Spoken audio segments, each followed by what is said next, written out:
ये अरे हाथ मत दिया। अरे हाँ, अब बाप मर गया ना, मगर तू फिक्र नहीं करना, मैं ना, अरे इतने सारों को मैं पाल रहा हूं तो तेरे को रोटी डाल दूंगा। हाँ? ले ले रोटी ले।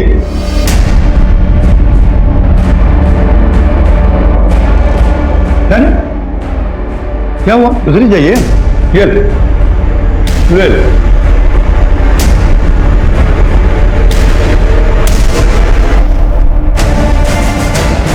नमस्कार, आदाब। क्राइम पेट्रोल सतर्क के आज के एपिसोड में मैं अनूप सोनी आप सबका स्वागत करता हूं। मनीषा ताई, शंकर भाऊ, मैं आपको टेम्पो नहीं दे सकता, मुझे माफ करा। ऐसा नका ना बोलो अप्पा, अगर आप हमें टेम्पो नहीं देंगे तो हमारी सब्जियां, हमारे फल हम मंडी तक कैसे लेके जाएंगे?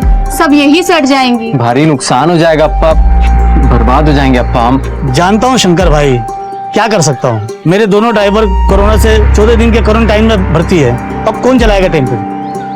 चल मनीषा, अपना नसीबत खराब आए। नसीब और किस्मत इंसान खुद बनाता है शंकर।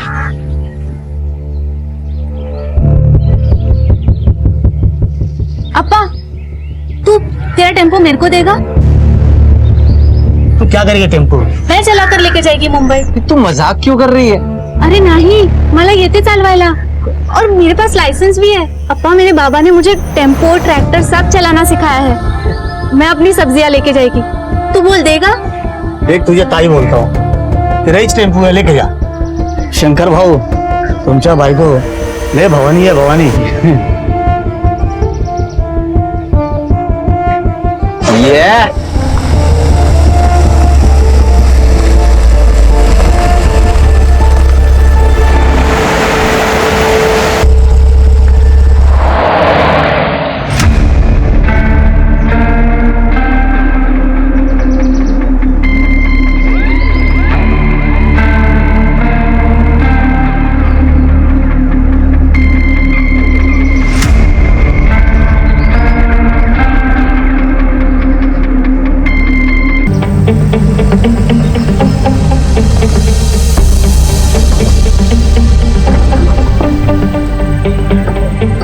अब इसे क्या हो गया?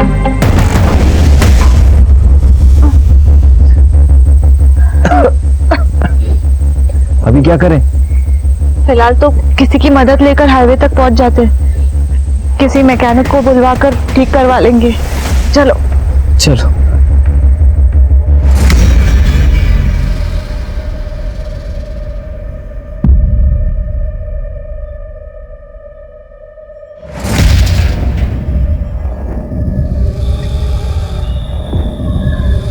हाँ, 2 सेकेंड।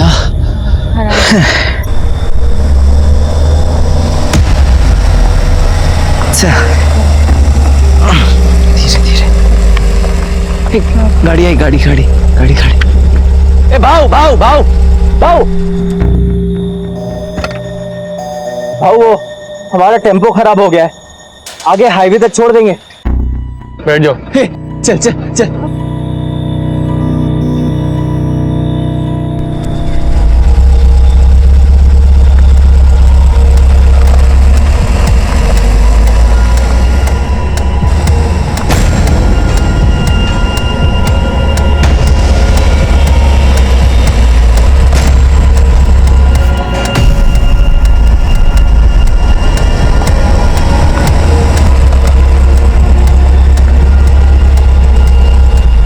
काय झालं भाऊ?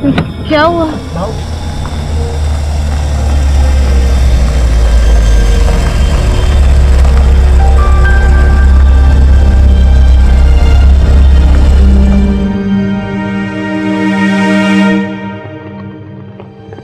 अंजली, हे अंजली, आहो आहो, बघा ना, अंजलीला बहुतेक ताप आलाय। काय बोलते? देखो ना, इसका अंग गरम लग रहा है, एक बार देखो ना। इसका अंग तो बहुत गर्म है ना? चल डॉक्टर के पास जाना चलो चलो। रुको। साहब, हमें अंदर जाने दीजिए, हमारे बच्चे की हालत बहुत खराब है, डॉक्टर से मिलने दीजिए। आप लोग वेट कीजिए, साहब मैं यहीं रुकता हूँ साहब, प्लीज आप वेट कीजिए, प्लीज। साहब प्लीज। डॉक्टर साहब, साहब मेरी बच्ची की हालत बहुत खराब है, एक बार देख लीजिए। ठीक है, आप बच्ची को यहाँ लेटाइए, मैं देखता हूँ बेंच पे। जी। I am sorry, she is dead.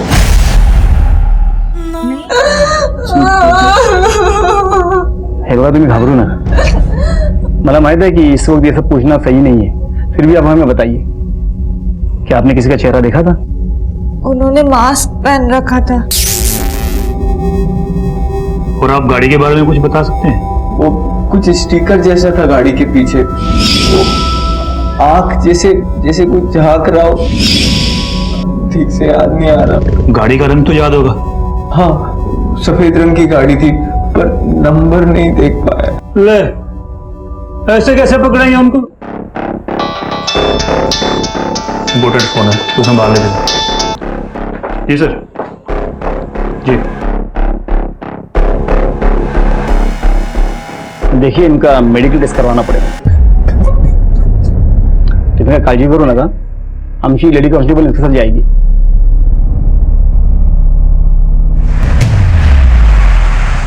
Sanjay, बोला। मैंने अपने फोन में आपके बचपन की डीपी लगाई है। क्यों? कितने क्यूट दिख रहे हो। मैं चाहती हूँ कि मेरा होने वाला बेबी तुम्हारे जैसा दिखे, तुम क्यूट और प्यारा। अच्छा।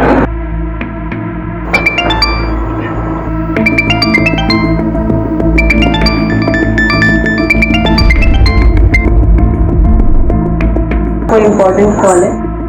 तुझ्यापेक्षा काही इम्पॉर्टंट नाही, आणि आता मी माझ्या बायकोची आणि होणाऱ्या मुलाची सेवा करतो। Meetings cancel.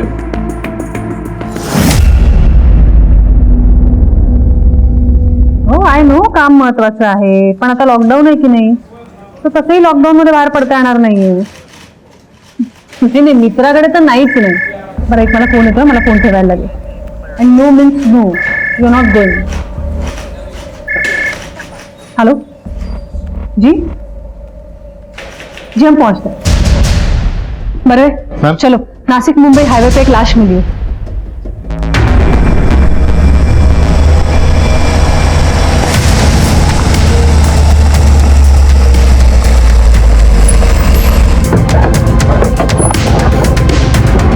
बहुत बुरी हालत है बॉडी की, किसी ने शायद बड़े पत्थर से वार किया है। वाघमारे, जरा आजूबाजू बघा काही सापडतंय का? मैम, सगळीकडे बघा नीट। मैम, इसकी तो गर्दन भी मुड़ी हुई है। बरवे, ये वार इसीलिए किया गया ताकि बॉडी की शिनाख्त न हो सके। मैम, ये देखिए, आपका अंदाजा बिल्कुल सही था मैम। फिर ताब्यात घ्या और फॉरेंसिक को भेज दो। अच्छा, ये बॉडी के जेब में कुछ आइडेंटिटी कार्ड या फिर कागज मिले? नहीं मैडम, कुछ भी नहीं मिला था, लेकिन एक गाड़ी पार्क है मैडम। बरवे, बघा जरा। Yes ma'am.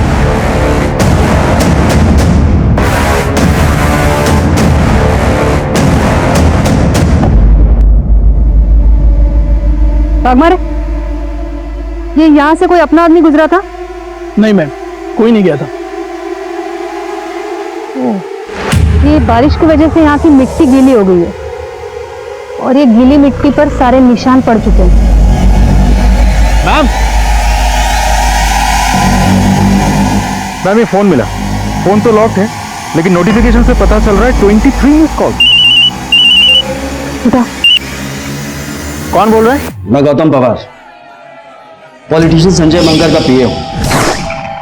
पीएसआई साहब से मेरी बात हुई थी संजय साहब के फोन से, और इन्हीं के कहने पर मैं यहाँ आया हूँ। और ये बाहर जो भीड़ लगी है वो? ये मैडम सब संजय साहब के सपोर्टर्स हैं। ये लॉकडाउन में भीड़ जमा करने की जरूरत क्या थी? मैडम, इन लोगों को मुझे बुलाने की जरूरत नहीं पड़ी। ये जितने भी लोग बाहर खड़े हैं ना, ये सब संजय साहब को देवता की तरह पूछते हैं। वाघमारे, बाहेर जरा सांगा सगळ्यांना, लॉकडाऊन आहे, सोशल डिस्टन्सिंग पाळणं फर्ज आहे आम्हाला, आणि थोडं शांतपणे सांगा, प्रकरण नाजूक आहे। Yes sir. शिर्के, त्या वस्तू दाखवा त्यांना। ये चीजें पहचानते हैं? जी मैडम, ये तो सब संजय साहब के ही हैं। जा तुम्हें। ये संजय मानकर कब से मिसिंग है? परेशान से। संजय मानकर की फैमिली के बारे में बताइए कुछ। मैडम, संजय साहब के छोटे भाई हैं, वो पढ़ाई के लिए लंदन में हैं, और संजय साहब अपने प्रेग्नेंट वाइफ के साथ यहाँ कसारा वाले घर में रहते हैं। वही उनका इलाका भी है, और वो वहाँ के बहुत मशहूर नेता। तो फिर उनके दुश्मन भी काफी होंगे। हाँ मैडम, वो जो एक नेता है ना बाला जोशी, वो उनसे बहुत खुन्नस रखता है।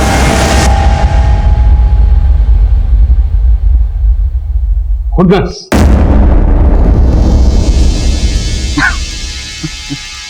अरे साहेब, मी का खुन्नस ठेवू त्याच्यावर? हाँ, ये जो ये सब लोग हैं ना, वही खुन्नस रखते थे इसके ऊपर। क्योंकि ये संजय मानकर जो है नेता की खाल में भेड़िया था, क्रिमिनल था। आपने तो देखा ही होगा। जब से ये संजय मानकर चुन के आया है, आपके करप्शन रेट में, क्राइम रेट में कितनी बढ़ोतरी हुई है। इसलिए जब भी ये मुझे खबर पता चली, मुझे हैरानी नहीं हुई। वो क्यों? वो क्यों? पाप का घड़ा इतना भर गया कि फूटना ही था। जिस रात संजय मानकर की मौत हुई, आप कहाँ थे? और कहाँ रहूंगा? लॉकडाउन चल रहा है, घर पे ही था। ये डॉक्टर साहब, कहिए आपकी रिपोर्ट क्या कहती है? ऑफिसर, ऐसा लगता है कि इसके गर्दन पर किसी धारदार हथियार से वार किया गया है और एक ही बार में इसका गर्दन कटकर झुक गया है। इसका मतलब है मौत वार करने के बाद ही हो गई थी और बाद में सर पत्थर से कुचला गया। जी ऐसा ही हुआ।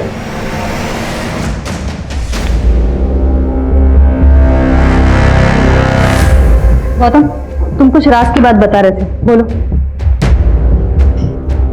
मैडम, ये राज के बाद जानते तो सभी, बस कोई बोलना नहीं चाहता। पता है संजय साहब जब 15 साल के थे ना, तब उनके बाबा जगन्नाथ साहब की चप्पल मरम्मत करने की दुकान थी बाजार में। उन दिनों हमारे गांव में जात पात की राजनीति अपने पूरे जोरों पर थी। एक नेता होते थे विश्वनाथ जोशी, अपने बाला जोशी के पिताजी। उन्होंने हमारे लोगों का जीना मुश्किल किया हुआ था। सरकारी नियम होने के बावजूद भी हमारे लोगों को ये ऋण समिति और सहकारी बैंकों से अपने खेती के लिए लोन मिलना मुश्किल हो गया था। और इसी बात की शिकायत जगन्नाथ साहब ने जिला परिषद में की। माफ करना भाव, मुझे परवाह नहीं है कोई अंजाम की, न तो शिकायत वापस करने की गुंजाइश। और हाँ, मेहरबानी करके हमारे औकात की बात न करें। फिर संजय साहब ने अपने पिताजी की मौत का बदला लेने के लिए बाला जोशी के पिताजी को मार डाला। जब वो वापस आए तो हमारे लोगों ने उन्हें अपना लीडर बना दिया और वो हमारे रॉबिन हुड बन गए। बस वहीं से जोशी खानदान के पतन की शुरुआत हुई। ठाकुर, ईमानकर केस की फाइल आना। देखिए, हम आपकी हालत समझ सकते हैं, लेकिन इस इन्वेस्टिगेशन को आगे बढ़ाने के लिए हमारे लिए जानना बहुत जरूरी है कि आपके पति संजय मानकर जी को किसने मारा। आपको किसी को शक? सर, मुझे तो यकीन ही नहीं हो रहा, इतने अच्छे इंसान को कोई कैसे मार सकता है।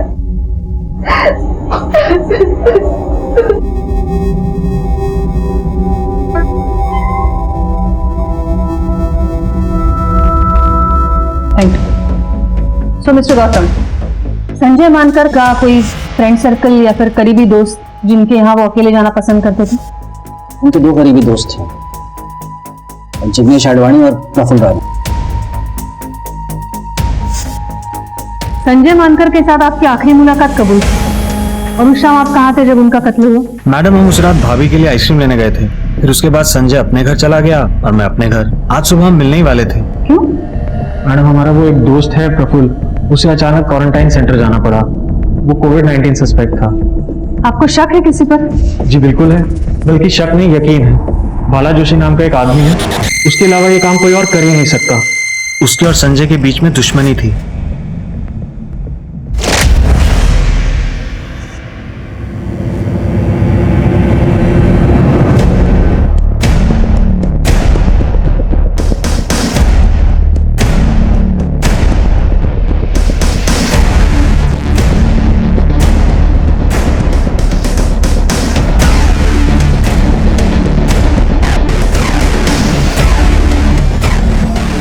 अंजली, हे बघ, मी तुझ्यासाठी काय बनवले, खाएगी ना?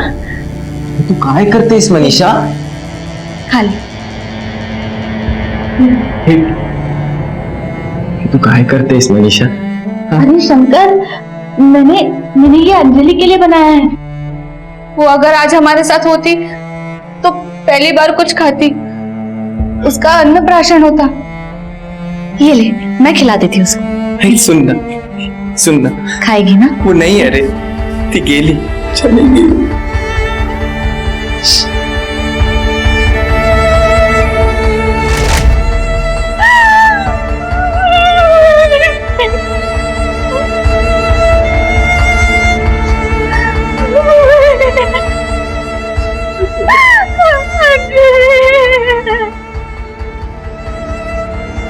सर बिल्कुल हो जाएगा सर। सर आप चिंता मत कीजिए सर, पक्का पक्का सर, 100%। जी जी सर। सर हाँ बाग बड़े बोला। सर मनीषा का जहाँ पे रेप हुआ था तो सारा एरिया छान मारा, लेकिन वहाँ पे कुछ भी नहीं मिला, ना ही कोई आई विटनेस। कुछ मिलेगा भी नहीं, कोई दम नहीं है उस केस में। सर हमें उस गाड़ी को ढूंढना चाहिए जिस गाड़ी के बारे में शंकर ने हमें बताया था। अरे तुम बूढ़े हो गए हो बूढ़े, कल को वो स्टिकर मैं अपनी गाड़ी पे चिपका दूंगा, तुम तो मेरे पे केस बना दोगे। पंच साहब जाओ चाय के लिए बोलो।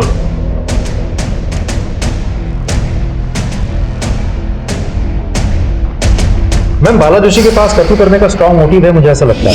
वैसे मैंने पूछताछ की तो पता चला कि लॉकडाउन की वजह से वो घर पे ही था, घर से बाहर वो कहीं निकला ही नहीं। उसके कॉल रिकॉर्ड भी मैंने चेक किए, कुछ भी सस्पिशियस नहीं निकला। लेकिन हाँ, जिस तरीके से वो बात कर रहा था मुझे ऐसा लग रहा था कि वो शायद हमसे कुछ छिपा रहा है। और ये संजय, उसके कॉल रिकॉर्ड से मिला है कुछ? मैम संजय मानकर के कॉल रिकॉर्ड से एक इंटरेस्टिंग बात पता चली है। जिस शाम उसका कत्ल हुआ उससे कुछ ही देर पहले उसने एक पर्टिकुलर नंबर से 2 बार फोन किया था, लेकिन वो नंबर उसके कॉन्टैक्ट लिस्ट में सेव नहीं था। मैंने खुद ट्राई किया, वो फोन अभी भी स्विच ऑफ आ रहा है। पर पता करो ये नंबर कहां से खरीदा है। जाहिर है इसी क्राइम के लिए ये नंबर खरीदा गया है। और ये बाला जोशी पे कड़ी नजर रखो, खबरियों को एक्टिवेट करो। Right ma'am.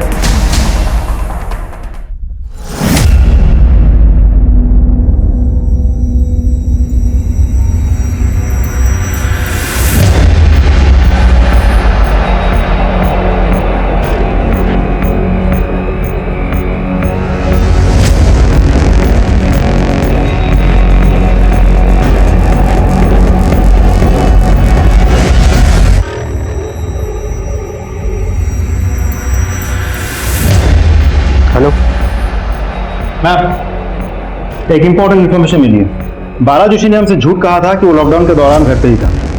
तो फिर ये जाता कहाँ है? अपने खास दोस्त सुदामा गांव पर देखा, दोनों मिलकर जम के रात को पार्टी करते हैं। सुना है सुदामा के घर पे दारू का बड़ा स्टॉक है। क्या उन दोनों ने उस रात भी पार्टी की थी जिस रात संजय मानकर का कत्ल हुआ था? जी मैम। या सुदामा गावकरला घेऊन ये जरा।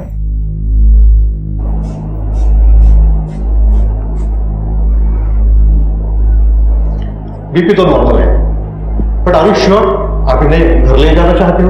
डोंट वरी डॉक्टर, मैं और मेरी बहन मॉम का अच्छे से ख्याल रखेंगे। God bless you my son. चलो बैठ जाओ। कैसा फील कर रहे हो मॉम? अरे तेरे रहते तो मैं हमेशा अच्छा फील करती हूँ। तू कितना ख्याल रखता है मेरा। और जिंदगी भर रखूंगा। अरे वाह, जिंदगी भर क्यों? मुझे क्या अपनी बहू से सेवा नहीं करवानी है? मैं कुछ नहीं जानती, बस अब तू शादी कर ले, समझा? हाँ माँ कर लूंगा, पर पहले छोटी की शादी होगी फिर मेरी। बाकी बातें घर चल के करते हैं आराम से। चलो तू ना समझेगा नहीं। दोस्तों के साथ पार्टी करना गुनाह कब से हो गया? दोस्तों के साथ पार्टी करना गुनाह नहीं, लेकिन पुलिस से झूठ बोलना गुनाह जरूर है। और यही गुनाह बाला जोशी ने किया है। अब तू हमें बताएगा कि बाला जोशी ने हमसे झूठ क्यों कहा था, और तुम दोनों पार्टी करने के चक्कर में क्या प्लानिंग करते रहते हो? कोई प्लानिंग नहीं कर रहे थे साहब, हम तो सिर्फ दारू पीते हैं। पार्टी ना हम भी करते हैं, लेकिन हम ना पार्टी डंडों से करते हैं। तो तू सोचते रहे, हम अपनी पार्टी शुरू करते हैं।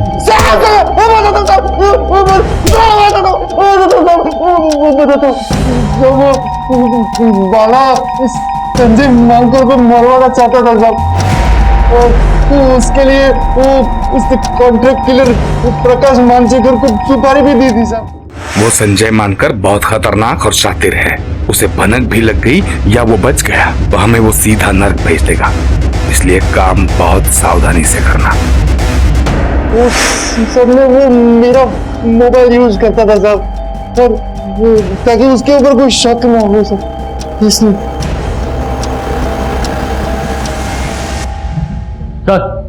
नहीं मिला।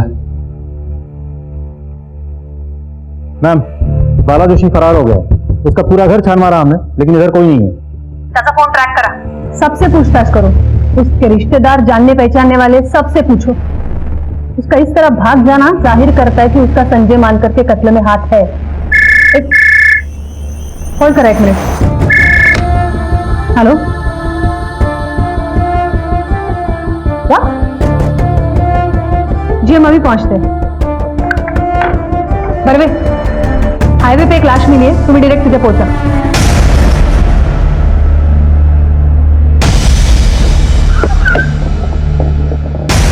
मैम, मैंने बॉडी की शनाख्त कर ली है। ये अडवाणी ही है और इसे भी ठीक उसी तरीके से मारा गया है जैसे संजय मानकर को मारा गया था। गर्दन भी उसी तरह मुड़ी हुई है और शायद वार भी किसी पत्थर से ही किया गया है।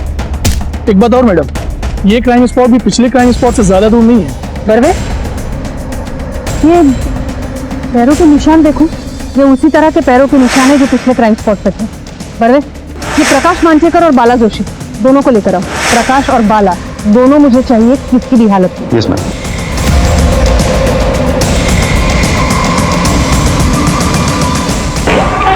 मैम, मैंने हर जगह पूछताछ कर लिया। प्रकाश मांचेकर उसी दिन से गायब है जिस दिन संजय मानकर का कत्ल हुआ था और उसका फोन भी स्विच ऑफ आ रहा है और बाला जोशी का भी कुछ पता नहीं चल पा रहा है। इन दोनों को आसमान खा गया, धरती निकल गई। बाला जोशी के घर वालों पर तो हमने नजर रखी थी। प्रकाश मांचेकर के घर पे कौन कौन है? उसकी वाइफ है मैम, जो कि फिलहाल प्रेग्नेंट है। इसका मतलब है वो अपनी वाइफ से कांटेक्ट करने की कोशिश तो जरूर करेगा। वैसे उसके घर पे हमारी नजर है और वाइफ के फोन को भी हमने सर्वेलेंस पे डाल रखा है। आपको लगता है मैम कि दोनों केसेस में प्रकाश इन्वॉल्व हो सकता है? बिल्कुल हो सकता है। ये दोनों कत्ल का पैटर्न सेम है, दोनों गहरे दोस्त भी हैं। इन दोनों को मारने की जरूर कुछ खास वजह है। बाला जोशी और जिग्नेश अडवाणी दोनों में दुश्मनी है क्या? मैम, बाला जोशी वाले एंगल पे तो मैंने खबरियों को काम पे लगा दिया है, लेकिन मुझे एक अलग ही डिस्प्यूट के बारे में पता चला। कौन सा डिस्प्यूट? जिग्नेश अडवाणी का एक बहुत बड़ा रेस्टोरेंट कम होटल है हाईवे पे। उसी की जमीन पे जिग्नेश का किसी घनश्याम पुरोहित नाम के बहुत बड़े बिल्डर के साथ पिछले कुछ सालों से डिस्प्यूट चल रहा है। बरवे, ये जिग्नेश अडवाणी के डिस्प्यूट के बारे में उसके घर वालों से पता लगाना चाहिए। Yes ma'am. Let's go.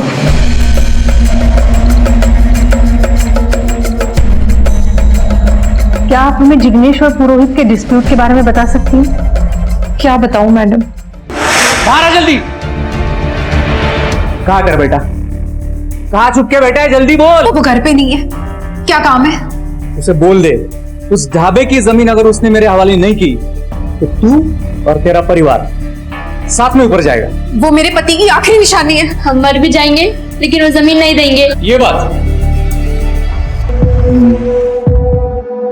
चलो ठीक है, हम एक काम करते, तुम जिंदा ही रहो और जिंदगी भर इस बात का मलाल मनाती रहो कि तूने मेरी बात नहीं मानी।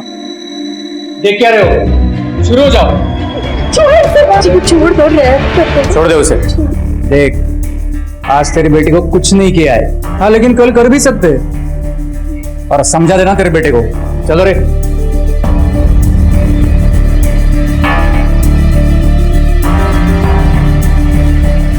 वहां वो पुरोहित, क्या हुआ? ये उस पुरोहित ने किया?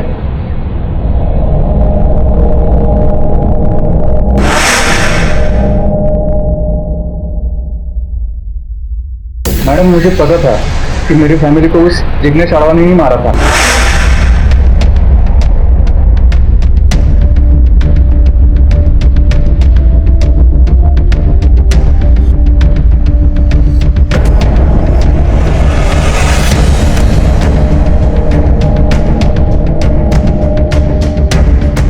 लेकिन ये बात मैं दुर्भाग्य से कोर्ट में साबित नहीं कर पाया। तो तू कैसे बच गया? वो मैडम, मुझे दूध से एलर्जी है ना, तो मैंने दूध नहीं पिया और मैं बच गया। तू इतने यकीन के साथ कैसे कह सकता है कि तेरे फैमिली को जिग्नेश नहीं मारा है? हाँ, मैं नहीं मारा है तेरी फैमिली, लेकिन अफसोस ये सब जानकर भी तू कोर्ट में कुछ साबित नहीं कर पाएगा। और हाँ, एक बात और कान खोल के सुन ले, हमारी जमीन के बारे में एक बार और सोचा ना तो तुझे भी तेरी फैमिली के पास पहुंचा दूंगा। बस उसके बाद मैंने उस जमीन को भुला दिया और वो प्रोजेक्ट भी बंद कर दिया। इतनी जल्दी हार मान गया था। अगर तेरे खिलाफ मुझे एक भी सबूत मिला तो मैं तेरी ऐसी हालत करूंगी कि अफसोस करने के लायक भी नहीं रहेगा तू। और एक बात याद रख, प्राइम सस्पेक्ट है तू हमारा।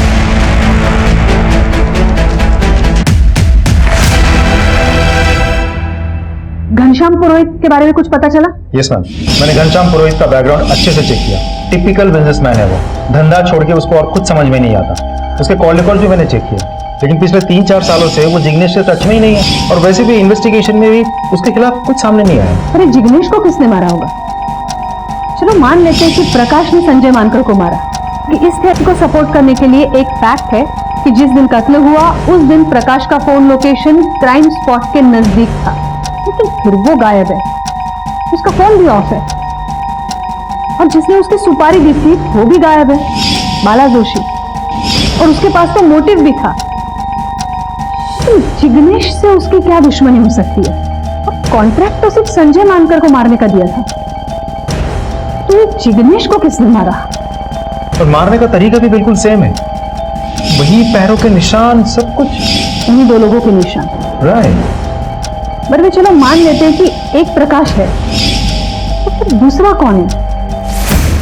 नहीं, ये घनश्याम पुरोहित को क्लीन चिट नहीं दे सकते हम। उसने भी अपने पूरी फैमिली को खोया है, इतनी आसानी से तो चुप नहीं बैठेगा वो। और तुमने भी तो कहा था कि वो पक्का बिजनेसमैन है, तो हो सकता है उसने पूरे सोच समझ के साथ इन हत्याओं को अंजाम दिया हो। या फिर यह भी हो सकता है कि किसी के थ्रू ये सब करवाया हो। संजय को मारने के बाद प्रकाश को ही जिग्नेश की सुपारी दी है। और हाँ, ये जिग्नेश से रिलेटेड जितने भी लोग हैं, उसकी माँ, स्टाफ, एवरी पॉसिबल पर्सन, सबकी जानकारी निकालो, एक को भी नहीं छोड़ना। मेरे ख्याल से इन दोनों केस से रिलेटेड कोई ना कोई ऐसा सिरा है जो हमारे हाथ जरूर आएगा, जो अब तक हमारे नजर से बाहर है। राइट। एक के बाद एक दो लोग संजय मानकर और जिग्नेश अडवाणी का कत्ल हो चुका था और इन हत्याओं की गुत्थी को सुलझाने के लिए पुलिस के हाथ कोई भी सिरा नहीं लगा था। जैसे जैसे पुलिस की इन्वेस्टिगेशन आगे बढ़ रही थी, पुलिस के सामने एक के बाद एक कई कड़ियां खुल रही थी। पर अब भी पुलिस का सामना एक ऐसी घटना से होने वाला था जो उनकी अब तक की इन्वेस्टिगेशन का रंग रूप ही बदल देगी। मैम, इस केस की एक बहुत ही इंपॉर्टेंट लीड हाथ लगी है। बाला जोशी की बहन घनश्याम पुरोहित की सेकंड वाइफ है। एक और खास बात पता चली है मैम, गौतम पवार पिछले कुछ महीनों से इस बाला जोशी के कांटेक्ट में था, यहां तक के मर्डर्स के बाद भी। और कमाल की बात तो यह है कि उसने कॉल करने के लिए अपने नहीं बल्कि अपने बीवी के फोन का इस्तेमाल किया था, ताकि हम उसे ट्रैक न कर सकें। इंटरेस्टिंग। बरवे गौतम पवार को उठा।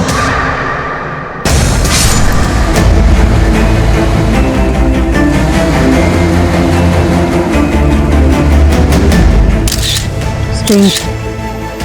बरवे, इसका भी सर पत्थर से कुचला गया है, गर्दन भी मुड़ी हुई, ठीक उसी तरह जिस तरह संजय और जिग्नेश को मारा गया। और ये देखिए, बिल्कुल वैसे ही पैरों के निशान। पर भी एक बात नोटिस की तुमने, ये मिट्टी यहाँ डाली गई है और फिर पैरों के निशान बनाए गए। यू राइट मैम, क्योंकि बारिश की वजह से आसपास की मिट्टी तो गीली है, लेकिन ये तो कंक्रीट है। यहाँ पैरों के निशान देख के लग रहा है कि किसी ने जानबूझ के यहाँ मिट्टी डाली है और फिर पैरों के निशान बनाए हैं, ताकि इन्वेस्टिगेशन को मिसलीड किया जा सके। थँक यू गो मनीषा, तू किती छान जेवण बनवतेस। अगं ताई, त्यात काय थैंक यू, ये तो पड़ोसी धर्म है और आप और आपके पति कोई साधारण काम नहीं कर रहे हैं, आप तो सेवा कर रहे हैं। वो क्या बोलते हैं, कोरोना वॉरियर, कोरोना योद्धा है आप। इस कोरोना की वजह से म्युनिसिपल कॉर्पोरेशन में भी डबल ड्यूटी लगा रखी है। ऐसी मुश्किल घड़ी में तुम हमारे बच्चों को संभाल रही हो, उन्हें खाना खिला रही हो और हमारे लिए भी खाना बना रही हो।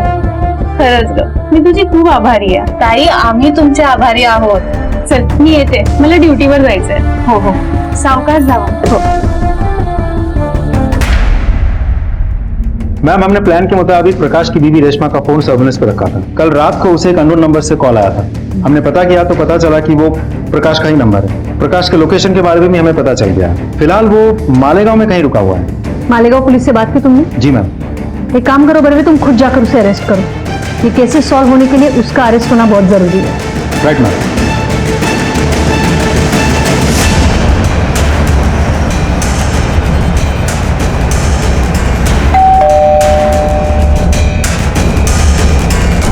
क्या मांगता है प्रकाश मंचेकर?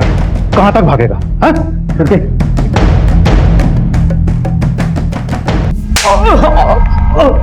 तुम दोनों ने संजय मानकर, जिग्नेश आडवाणी और गौतम पवार को क्यों मारा? नहीं सर, हमने नहीं मारा। मतलब संजय को मारने की सुपारी मैंने दी, मैं मानता हूँ, लेकिन बाकी दोनों के बारे में हमें वाकई कुछ नहीं पता। मैंने संजय की सुपारी दी, इसको दी। बता ना बोलेगा? हाँ साहब, मैं मानता हूँ साहब कि मैंने भाव से संजय मानकर को मारने के लिए 5 लाख की सुपारी ली थी साहब, लेकिन मैंने उसको नहीं मारा साहब। आज शपथ मैं सच बोल रहा हूँ। गौतम भाव ने जब बाला भाव को संजय मानकर की लोकेशन की इंफॉर्मेशन दी तो मैं वहां पहुंचा था साहब, लेकिन पहले से ही संजय को किसी ने मार दिया था साहब।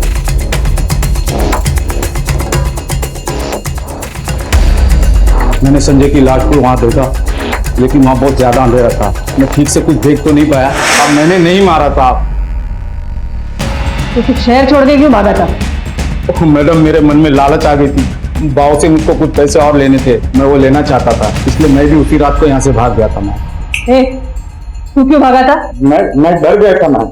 मतलब जब आपने सुदामा को अरेस्ट किया तो मुझे पता चल ही गया था कि एक ना एक दिन आप मुझ तक पहुंच जाएंगे और आपको पता चल जाएगा कि संजय की सुपारी मैंने की। जिग्नेश अडवाणी के कत्ल के बारे में क्या जानता है? जिग्नेश के कत्ल के बारे में तो कुछ नहीं जानता मैम, मैंने कुछ नहीं किया। ये पुरोहित तेरा रिश्तेदार है, बहनों ही है ना तेरा? हाँ वो बहनों तो है मैम, लेकिन वाकई मुझे कुछ नहीं पता, मैंने कुछ नहीं किया उसको। गौतम पवार तो तेरा ही जासूस था, फिर उसे क्यों मरवा दिया? मैं उसे क्यों मरवाऊं गौतम तो मेरे लिए काम करता था मैम, मैं क्यों मरवाऊं? आज शपथ मैम मैं भी कुछ नहीं जानता, मैं तो तभी से मालेगांव में था मैडम। आप चाहे तो वहाँ के लोगों से पूछ सकते हैं, मैं वही था मैडम, मैं कहीं नहीं गया मैडम। आज शपथ मैं सच बोल रहा हूँ मैडम। सर, मनीषा रेप के जो सस्पेक्ट है उनके स्केचेस रेडी हैं। अरे यार तुम अभी तक उसी लेवल पे अटके हुए हो, इसीलिए तुम्हें अभी तक प्रमोशन नहीं मिला। तुम एक काम करो, ये फाइल लो, घर जाओ, आराम से केस सॉल्व करो। पंच साहब, अरे क्या सर? हाँ सर, जय हिंद सर। हाँ पहुंच गए सर। Okay sir. नेताजी की ड्यूटी पे जाना है, इससे मिलता है प्रमोशन, ये तुम्हारे बेकार के रेप कैसे नहीं। चलो गाड़ी के लिए बोलो, अरे गाड़ी के लिए बोलो।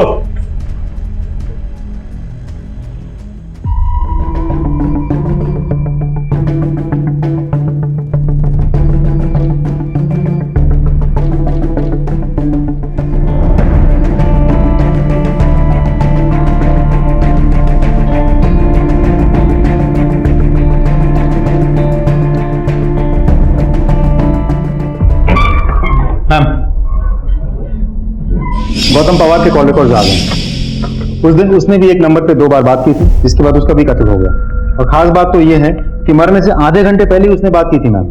ये वही नंबर है जो हमें संजय मानकर के कत्ल के समय मिला था, जिसका आज तक हमारे पास कोई इन्फॉर्मेशन नहीं है, कोई डिटेल नहीं है। मैंने भी वो नंबर ट्राई की थी मैम, स्विच ऑफ आ रहा है। ये नंबर हमारे लिए बहुत बड़ी लीड हो सकती है बरवे। और किसी नंबर पे कांटेक्ट हुआ इस नंबर से? उस नंबर के अलावा उसने संजय के दोस्त प्रफुल्ल राणे से भी बात की। बरवे, ये संजय, जिग्नेश और प्रफुल्ल तीनों गहरे दोस्त थे और गौतम उनका राजदार। ये भी हो सकता है कि ये 3 कत्ल के बाद अभी कातिल चौथे कत्ल की फिराक में है। हो तो सकता है मैम, लेकिन कारण समझ में नहीं आ रहा है, कोई क्यों करेगा? कारण कुछ तो बड़ा है बरवे। नमस्कार मैडम, PSI वाघमारे बोलते हैं, Indira Nagar police station.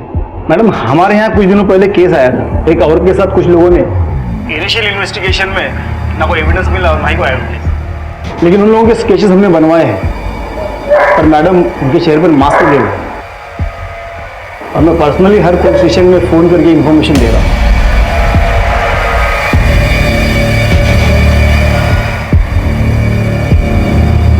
Okay, आप हमें स्केचेस भेज दीजिए। Thank you madam, thank you very much. Barve, काम करा, ये तीनों दोस्तों के CDR मुझे चाहिए। जी मैम। और एक बात, संजय मानकर के कत्ल से 1 महीना पहले की। हो जाएगा मैम, लेकिन कोई खास बात? और ये प्रफुल्ल राणे को कांटेक्ट करो इमीडिएटली। Okay ma'am.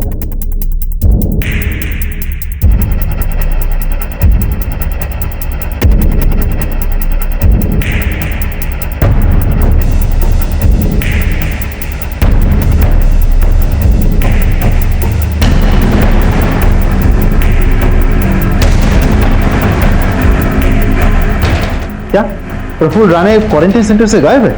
कब से? सर आज शाम को ही मैंने दवा दी थी, उसके बाद मैं कब कहाँ गायब वो कुछ पता ही नहीं। मुझे आज पूरे दिन की CCTV फुटेज चाहिए, अभी इसी वक्त।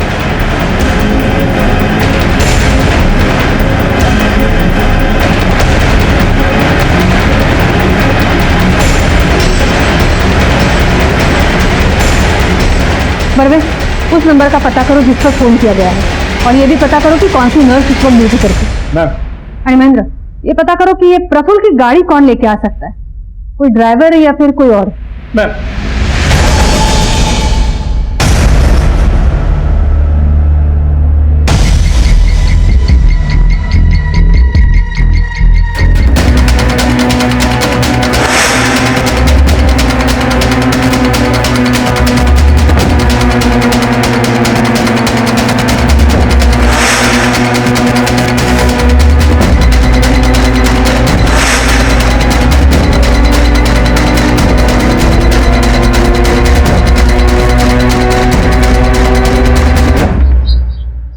तर कालपासून ड्युटीवर गेलेली नाहीये. वो एक्चुअली मुझे फूड पॉइजन हो गया. घर का खाना खा के फूड पॉइजनिंग कैसे हो सकता है? और वैसे भी लॉकडाउन की वजह से सारे होटल्स बंद है. आपने खाना कहाँ से मंगवा लिया था? बाहेरून मागवलं नव्हतं. वो मेरी पड़ोसन है ना मनीषा चौहान, उसने मुझे खाना दिया था और मैंने वही खाया था. उसने आपको खाना क्यों दिया था? सब वो मेरे बच्चों की आजकल बहुत देखभाल करती है और ती त्यांना जेवायला पण घालते. लेकिन मैं मेरा और मेरे पति का खाना घर पे आके बना देती हूँ. वो तो परसों मुझे देर हो गई थी, इसलिए मनीषा ने मुझे खाना दिया था.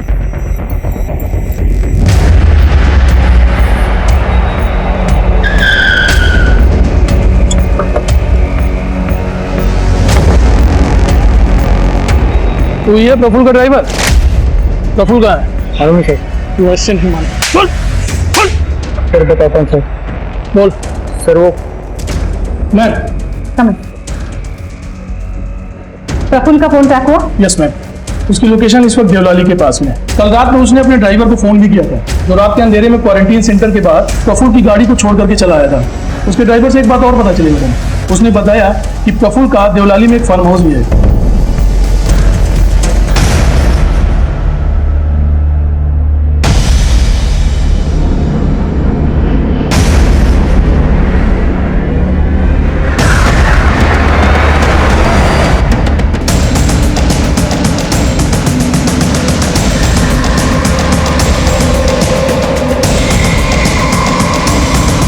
मनीषा, तुम्हें ये सब करने की क्या जरूरत थी? क्या तुम्हारा पुलिस डिपार्टमेंट पर भरोसा नहीं था? मैडम, बहुत बार पुलिस के दरवाजे पे खटखटाया मैडम, पर हमें न्याय नहीं मिला. हमारी उम्मीद ने जवाब दे दिया था मैडम, और इसलिए उन चारों राक्षसों को मारने के लिए हमें कानून को अपने हाथ में लेना पड़ा.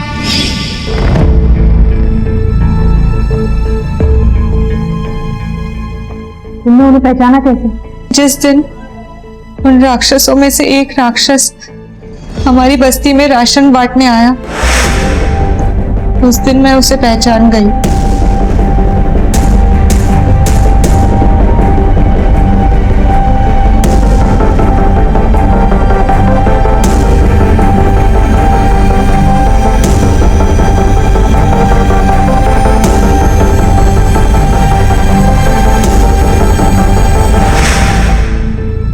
वो संजय मानकर बहुत बड़ा पॉलिटिशियन था.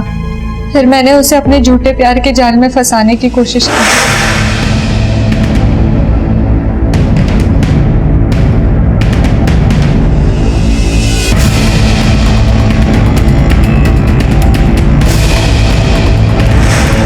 हमने पता करने की कोशिश की कि उस रात संजय के साथ और कौन कौन था.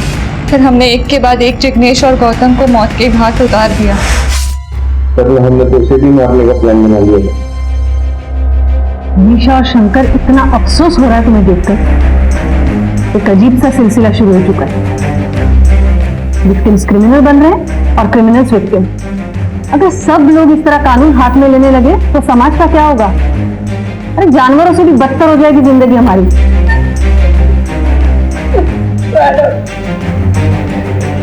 माफ कर दीजिए मैडम, वो बहुत बड़े लोग थे, उनके पास पैसा था, पावर था.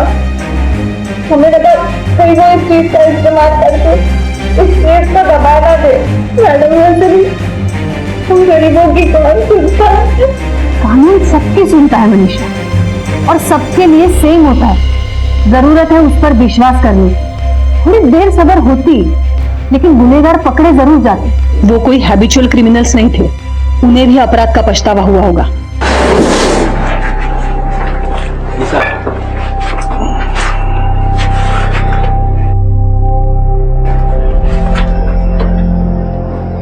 यार कल रात जो हुआ वो अच्छा नहीं हुआ. पता नहीं क्या हो गया था, हम सब राक्षस बन गए थे. हाँ यार, हम सब राक्षस बन गए हैं. देख, मुझे भी बुरा लग रहा है, लेकिन क्या करें, बुरा सपना समझ के भूल जाते. क्या हम कभी इस गेट से बाहर निकल पाएंगे? हर इंसान के अंदर एक राक्षस छिपा हुआ होता है जो हर पल बाहर आना चाहता है, लेकिन हमारी शिक्षा, हमारे संस्कारों की मदद से हम बचपन से उस राक्षस को अपने अंदर दबाए रखना सीखते हैं.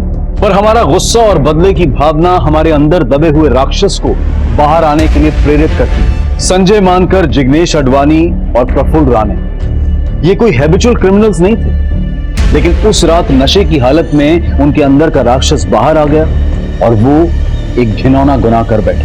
वैसे ही मनीषा और शंकर के अंदर दबी बदले की भावना ने उनके अंदर के राक्षस को हवा दे दी। ये राक्षस आपको जुर्म के ऐसे रास्ते पर लाकर छोड़ता है जहां से वापस आना मुमकिन नहीं होता। देखते हैं हमारे आज के एपिसोड की दूसरी कहानी। सर, हमारी कंपनी की तरफ से आपके लिए 76,000 का प्री अप्रूव लोन पास हुआ है। क्या आप लेना चाहेंगे? No problem sir, no problem. Thank you. आपका दिन शुभ हो।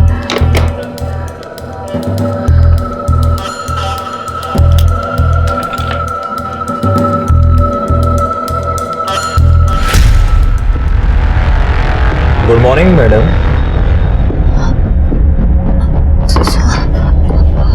तो ऑफिस आवर्स में सोकर वुमेन कार्ड प्ले कर रहे हैं आप कि मैं प्रेग्नेंट हूँ, बहुत दुखी हूँ, बहुत प्रेशर में हूँ। सॉरी सर, पर मैं कॉल पर ही थी। कॉल डिस्कनेक्ट हुआ तो मैं थोड़ा नहीं मैडम, बहुत आराम करती हैं आप, मैं देखता रहता हूँ आपको। और आपके थ्रू जो लोन सैंक्शन हुए हैं ना, अभी तक उनकी रिकवरी नहीं हुई है, उन पर ध्यान दो। अगर वो रिकवरी नहीं हो तो पैसे सारे तुम्हें भरने पड़ेंगे या फिर जेल जाना पड़ेगा, समझिए आप। Sir please calm down sir, ऐसा नहीं होगा। वो रिकवरी जल्दी हो जाएगी। इंस्टॉलमेंट ऐसा होना भी नहीं चाहिए। अगर वो रिकवरी नहीं हुई ना तो सारे पैसे भुगतने के लिए तैयार है ना। चलो काम करो, और आप लोग भी काम कीजिए।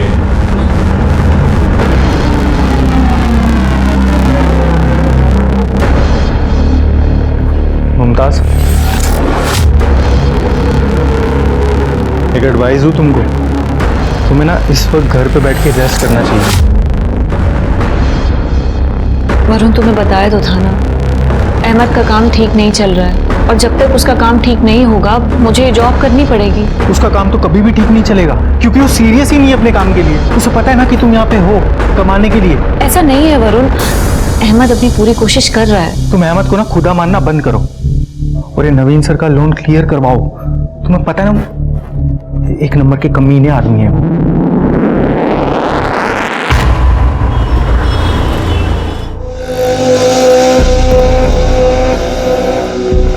अहमद फोन उठाओ। अहमद कहाँ बिजी हो? मुमताज, अभी तक यहीं हो? चलो घर तुम्हें ड्रॉप कर देता हूँ। बैठ जाओ, रात बहुत हो गई है। चलो आराम से। अहमद, मैं वहाँ ऑफिस के बाहर से कब से तुम्हें फोन लगा रही थी और तुमने मेरा फोन नहीं उठाया, और मैं वहाँ बेवकूफों की तरह सोच रही थी कि तुम शायद बिजी होगे। सो सॉरी, वो फाइनल मैच आ रहा था, मैं देखने के लिए बैठ के मैं भूल ही गया तुम्हें लेने जाना। सॉरी। सही, मतलब घर बाहर सब मैं संभालूं और तुम यहाँ आराम से सोफे पर बैठकर दारू पियो, टीवी देखो, बहाने बनाओ। तुम्हें पता है तुम्हारी वजह से रोज नवीन सर सबके सामने मुझे कितना सुनाते हैं वो लोन अमाउंट्स के लिए। तो तुम उसका गुस्सा मुझ पर क्यों उतार रही हो? मैं लोग तुम्हारे पास इसीलिए लेके आया था कि मैं चाहता था तुम्हारा टारगेट पूरा हो। अब वो लोग लोन की किस्त नहीं दे पा रहे, लोन नहीं चुका पा रहे, तो मेरी क्या गलती है? एक तो मैंने तुम्हारी मदद की, ऊपर से तो मुझे सुना रही हो। सही कह रहे हो, गलती तुम्हारी नहीं है, मेरी गलती है। आई एम सॉरी।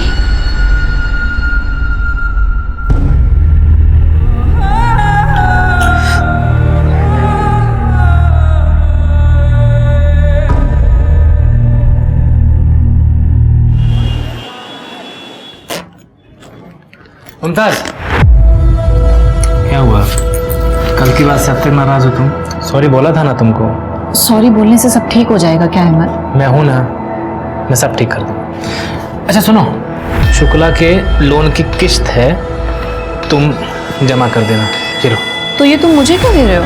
शुक्ला से कहो ना कि डायरेक्टली कंपनी को ट्रांसफर करे। अरे तुम जमा करो या कंपनी में जाके जमा करे, बात तो एक ही है। तुम भी तो उसी कंपनी में काम करती हो।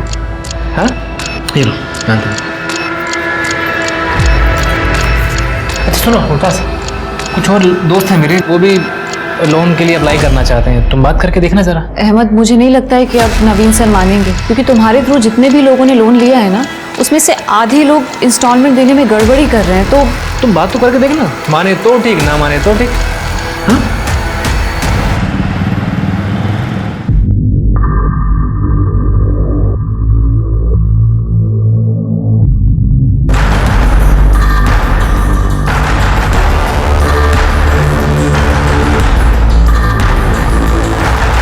चेकअप के लिए गई थी ना तुम, क्या कहा डॉक्टर ने? यही कि स्ट्रेस कम लो और आराम करो, जो कि मेरे लिए पॉसिबल नहीं है।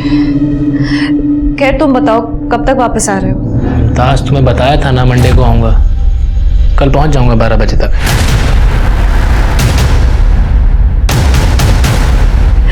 अहमद प्लीज जल्दी वापस आओ ना, मुझे अच्छा नहीं लग रहा है, बहुत घबराहट हो रही है। मुमताज अब तुम दोबारा शुरू मत हो, आ रहा हूं ना कल।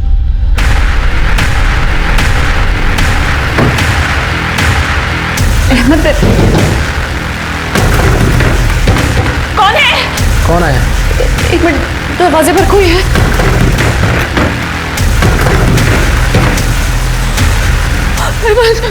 दो लोग आ गए। कौन आ गया?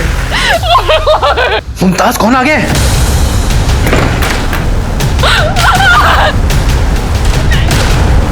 कहाँ ले जा रहे हो उसे? मुमताज, मुमताज।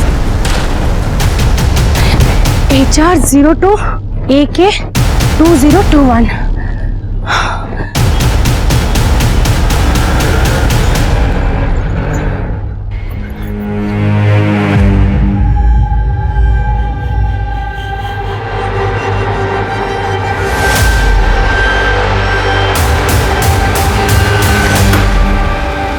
ये सब क्या है?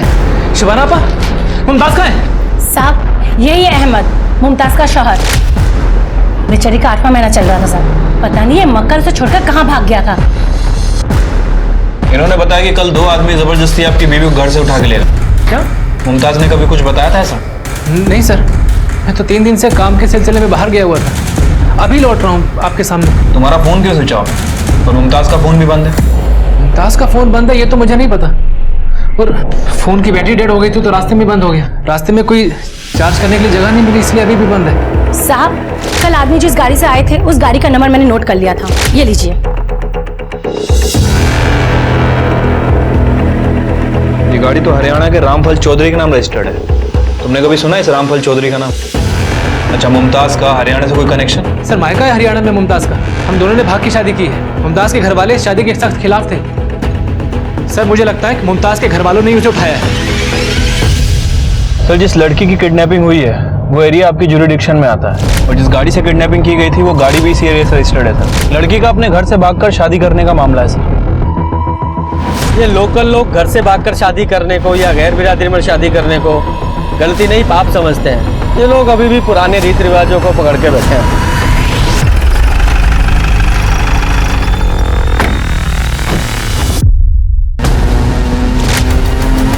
सर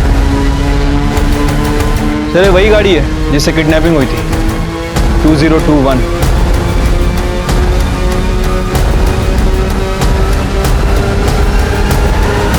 अरे आओ दरोगा, आओ भाई, आओ भाग्य मारे। क्या लोगे? चाय पानी कुछ? पता था पुलिस आने वाली है तो पहले ही पंचायत जोड़ ली। दरोगा ये गांव है, यहाँ पूरा गांव दांत कटी रोटी की तरह रहता है। सारे शहर जैसा न है, बगल में कोई रह रहा है सालों से और पता ही नहीं कौन है। या था हमारी रोज की बैठक से। वो गाड़ी तुम्हारी है? क्या नाम है? मुमताज। सुना भाई, मुमताज किडनैप हो गई। और शाहजहां पता नहीं कहाँ खड़े खड़े इंतजार कर रहा। मजाक नहीं कर रहा हूँ मैं भी मजाक नहीं कर रहा। कौन मुमताज?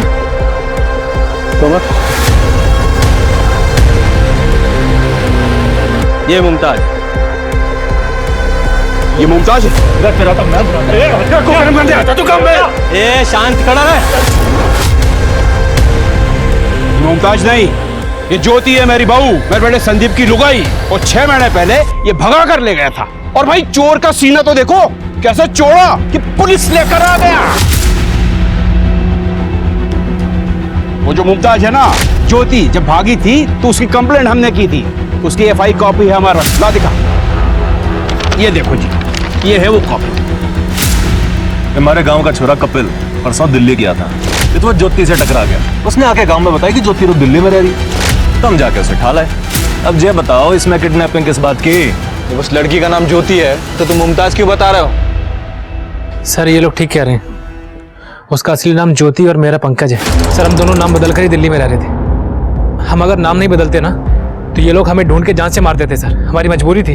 हाँ जी, हो गई आपकी तसल्ली? अब आपका काम हो गया, आप निकलो यहाँ से। ये हमारे घर का मामला है, हम निपट लेंगे। सर प्लीज, सर प्लीज आप एक बार ज्योति को बाहर बुला दीजिए, उसकी जान को खतरा है सर। अरे उसकी छोड़ तू अपनी सोच।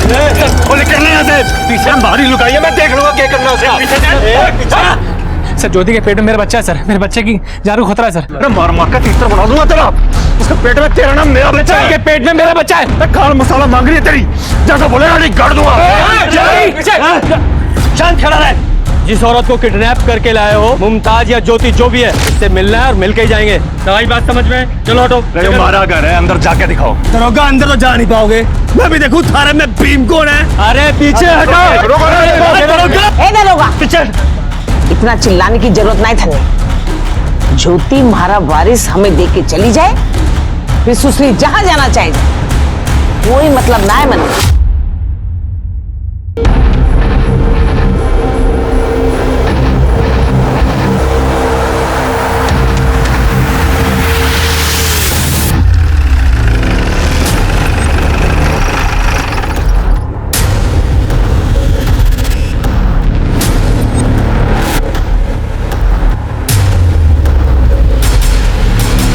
रास्ते से हटो वरना सारे के सारे जेल जाओगे।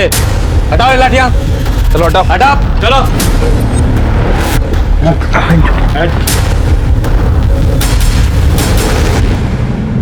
शर्मा, तोमर, ये दोनों कमरे चेक करो।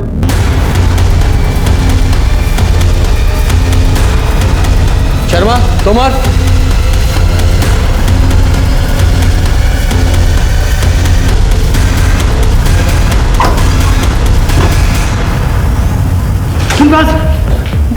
कैसे तुम ठीक हो ना बेटा?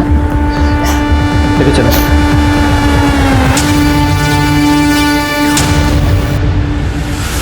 इन लोगों से डरने की जरूरत नहीं है, घबराओ मत, तुम सेफ हो।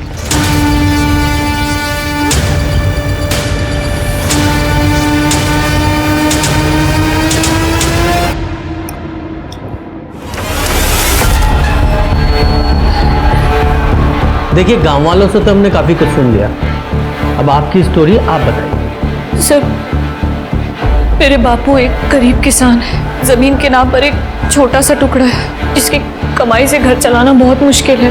पढ़ाई तो दूर की बात थी सर, पर मैंने बहुत मेहनत की सर। पढ़ाई में अच्छी थी मैं, इसलिए ग्रेजुएशन तक वजीफे पे मैंने स्कॉलरशिप पर अपनी पढ़ाई पूरी की। मैं काम करना चाहती थी सर, कुछ बनना चाहती थी। फिर एक दिन पास वाले गांव में एक शादी में गई मैं। वहां संदीप की नजर मुझ पर पड़ी। उसने अपने बापू को रिश्ता लेकर मेरे घर भेज दिया सर, और मेरे बापू को लगा कि लड़की की शादी बिना दहेज के हो रही है, तो उसकी शादी कर दो। तो उन्होंने मेरी जबरदस्ती शादी कर दी संदीप के साथ, जहां मुझे प्यार, इज्जत कुछ ना मिला, लेकिन इतना काफी नहीं था सर। एक दिन अरे आप, कुछ चाहिए आपको? हाँ, मैंने तू चाहिए। तू तो मलाई की तरह एकदम। छोड़ो मुझे, मेरे साथ भी कर क्या कर रहे हो? माजी, पिताजी, माजी, छोड़ो मुझे। अरे काहे गला फाड़ रही है छोरी? हैं? ये क्या नारा लगा रखा है? हाँ? क्या कर रहे हैं? अरे महाराज छोरा आज्ञाकारी है, इजाजत लेकर ही अंदर आया, समझी? और एक बात कान खोल के सुन ले, अब तो सिर्फ संदीप की लुगाई नहीं है, रिंकू की भी लुगाई है। क्या? अब एक ही कोख से बच्चे हो जाए ना दोनों के, तो फिर कल जमीन जायदाद के लिए दोनों भाई के बीच में राड़ा नहीं होगा, समझी? क्या कह रही हैं आप माँ जी? सुना आपने? सुना क्या कह रही है माँ जी? ज्योति समझा कर, जिस बात में परिवार की भलाई हो ना, वो मान लेनी चाहिए। चल जा। शाबाश छोरा, शाबाश। देखा माँ की कितनी फिक्र है छोरे में। अब एक बात तू भी सुन ले, तू भी मान जा, और अगर नहीं मानेगी ना तो तेरे बाप के घर छोड़ आएंगे, फिर दिखाती रहना अपनी मास्टरानी उधर। अरे ब्याही हुई छोरी घर पर जाएगी ना माँ बाप के, तो तेरी बहन की शादी तो होने से रही। हाँ? सर, मैंने ये सब अपने बापू को बताया, लेकिन उल्टा वो मेरे ससुराल वालों को सपोर्ट करने लगे। उस दिन के बाद दोनों भाइयों का जब जी चाहता वो, और मुझे ये सब सहना पड़ता, क्योंकि मेरे पास और कोई चारा नहीं था सर। फिर एक दिन मैं पंकज से मिली। वो गांव में बाहर से कुछ मजदूरों को लेकर आया था ठेके पर। उसने मुझसे वादा किया कि वो मुझे इस नरक से छुटकारा दिलाएगा। पहले तो मैं डर गई, मुझे ये सब इम्पॉसिबल लगा सर कि कई लोगों को पता लग गया और मुझे जान से मार दिया तो। लेकिन जब मैं प्रेग्नेंट हुई सर, तब मैंने सोच लिया था कि अपने बच्चे को इस माहौल में नहीं जीने दूंगी, उसे यहाँ पैदा नहीं होने दूंगी सर। इसलिए मैं पंकज के साथ दिल्ली भाग गई। मुझे लगा कि मैं उस नरक से निकल चुकी हूँ, लेकिन ऐसा नहीं था सर, ऐसा नहीं था सर। मैं आपके हाथ जोड़ती हूँ सर, मैं आपके पैर पड़ती हूँ सर, मेरे बच्चे को बचा लीजिए सर, सर प्लीज मैं हाथ जोड़ती हूँ सर, ये लोग मुझे मार देंगे सर। ये दरोगा झूठ बोल रही से छोरी। अरे तने कद सुना कि बहु विवाह हुए, छोरी का ब्याह एक छोरे से हुए और सबकी लुगाई बन जाएगी। अरे जाके संग कोई अत्याचार होता तो मैं चुपचाप सहन करता। ये सब तो इस छोरे के चक्कर में खड़ा रहे चुपचाप। अरे तने मारे पीछे पड़ जाओ और ये जाके संग गेल हो जाए। अरे झूठा इल्जाम लगा रही से मारे पे। सर मैं झूठ नहीं बोल रही सर, मैं झूठ नहीं बोल रही। हाँ झूठ ना बोल रही से। अरे इसके लक्षण तो शुरू से ठीक ना थे, इसीलिए तो जल्दी ब्याह करा दिया मैंने इसका, ताकि बरातरी में नाक ना कटे मारी। सर प्लीज मेरा यकीन करिए सर, आप चाहे तो बिट्टो से पूछ सकते हैं, उसको सब पता है इन लोगों ने मेरे साथ क्या क्या किया है सर। बिट्टो कौन है? नौकरानी थी हमारी और इसकी घड़ी लाडली है। अब से तुझे फटे पुराने कपड़े पहनने की जरूरत ना है, ये ले अब से इन्हें पहन, और किसी चीज की जरूरत हो ना तो बता देना। हाँ, लुटा दे, सारा घर लुटा दे इस पे। नौकरानी को महारानी बना दे, पैर की जुत्ती को सिर पे चढ़ा रखा है। बुलाइए बिट्टो को। कहां से बुलाएं? ये भागी, उसके पीछे वो भागी, 2 महीने हो गए, घर का पैसा जेवर सब लेके भागी। और आपकी थाने में रिपोर्ट लिखाई थी चोरी की, ना बिट्टो मिली ना चोरी का सामान। नहीं सर ऐसा नहीं हो सकता सर, जरूर इन लोगों ने बिट्टो के साथ कुछ किया है सर। मैं तने बता रहा हूं दरोगा, ज्योति में इतना दिमाग ना है, ये सारी करतूत ना इस नीच की है कि सारा इल्जाम हमारे पे लगा दे और हम इसके झूठ की सजा काटते हैं। नहीं सर नहीं, मैं ऐसा बिल्कुल नहीं चाहता हूं सर। मैं बस इतना चाहता हूं कि मेरी होने वाली औलाद सही सलामत रहे, जो ज्योति के पेट में। तेरा बच्चा ज्योति, तुम कहते क्यों नहीं है कि मेरी औलाद है? अरे बता ज्योति, इधर देखो, ये मेरी औलाद नहीं है। ज्योति, तुम्हारे लिए मैं यहां मरने चला आया, इन सब से बचने के लिए तुमने मेरा इस्तेमाल किया। दरोगा जी, देख लिया आपने, मैंने पहले ही बताया था आपको कि ये बालक ये संदीप का है और ये है संदीप की लुगाई, और बिना तलाक की ये शादी वैसे भी गैर कानूनी है। हमको कुछ नहीं चाहिए, हमें अपना वारिस मिल जाए, फिर इसकी मर्जी, जहां चाहे वहां चली जाए। चल उठा ले, चल इसको। पंकज प्लीज मुझे अपने साथ ले चलो। पंकज ये लोग मुझे मार देंगे। पंकज प्लीज। सर आपको जो करना है कीजिए, मेरा इसके साथ कोई रिश्ता नहीं है। पंकज बंद करते रहना नाटक, और कितनी बेइज्जती करवाएगी मारी तू। संदीप चल गाड़ी में बैठा इसको। नहीं सर, मुझे उनके साथ नहीं जाना है सर, मुझे बचा लीजिए सर, मेरे बच्चे को बचा लीजिए, बहुत डर लग रहा है। ज्योति आप लोगों के साथ नहीं जाएगी, अपने पिता के साथ जाएगी। दरोगा क्या बोल रहा थे? मैं ना ले जा सकूं भी नहीं। अरे बिरादरी में हुक्का पानी बंद कराएगा क्या मारा? अरे ब्याही छोरी है, पियर नहीं ससुराल जाएगी। चुप, बकवास नहीं, वरना सब लोगों को हवालात में डालूंगा मैं। ये कानून तुम्हारे समाज के हिसाब से नहीं चलता है, कानून के हिसाब से ये समाज चलेगा। और हाँ, ज्योति को या उसके बच्चे को नुकसान पहुंचाने की सोचना भी मत। लेके जाओ उसे, जा बेटा। और तुम लोग ज्योति का बुरा करने के बारे में सोचना भी मत। और निकलो यहां से, चलो।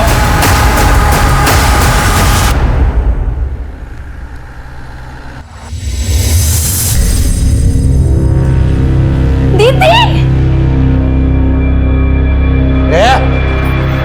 दूर रहते, बड़ा मोटा काम करके आई से ना, जो खुश हो रही से गाना गले लगने की जरूरत ना से। बापू, आपको कभी तरस नहीं आता मारे पे? अरे सगी बेटी हूँ। तन्ने आया था तरस मारे पे? थारे करतूत की वजह से आज हमारा गांव में हमारा दरवाजे पे कुछ थूकने तक ना आता है। अरे मारा बस ना चलिया, नहीं तो वही थाने में गला तोड़ देता थारा मैं।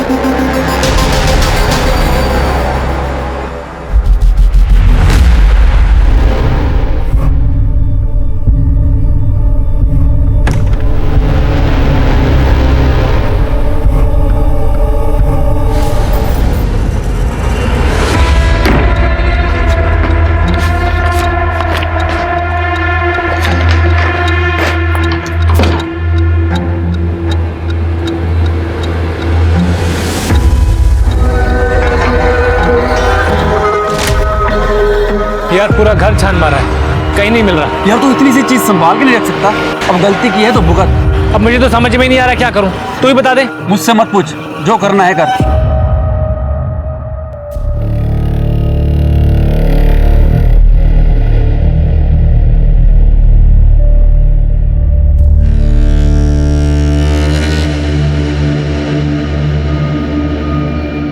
ज्योति के अनुसार शादी के नाम पर उसके साथ छल हुआ था।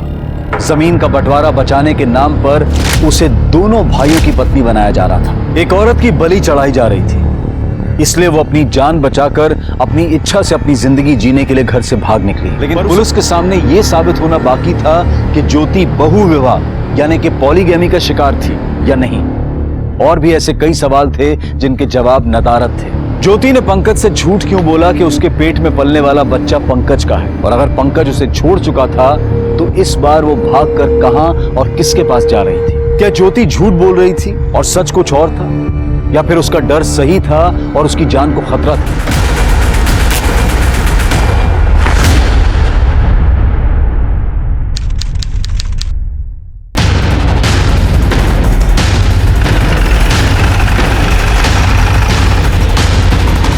और ये इन्होंने तो मिसिंग कंप्लेंट भी नहीं लिखवाई। क्या कंप्लेंट लिखवा था? मन ने तो पता था, फिर से भाग जागी। कब गायब हुई थी? 4 दिन पहले सवेरे नींद से उठे तो घर में ना दिखी, समझ के भाग गई। शोर इसलिए नहीं मचाया कि बेइज्जती हो जाती। अच्छा राम मर गई। इसके चाहने वाले तो गांव में आने लगे थे, उनके कारण और मिट्टी पलीत हो रही थी हमारी। मतलब कोई आया था? मैंने अपनी आंखों से देखा था।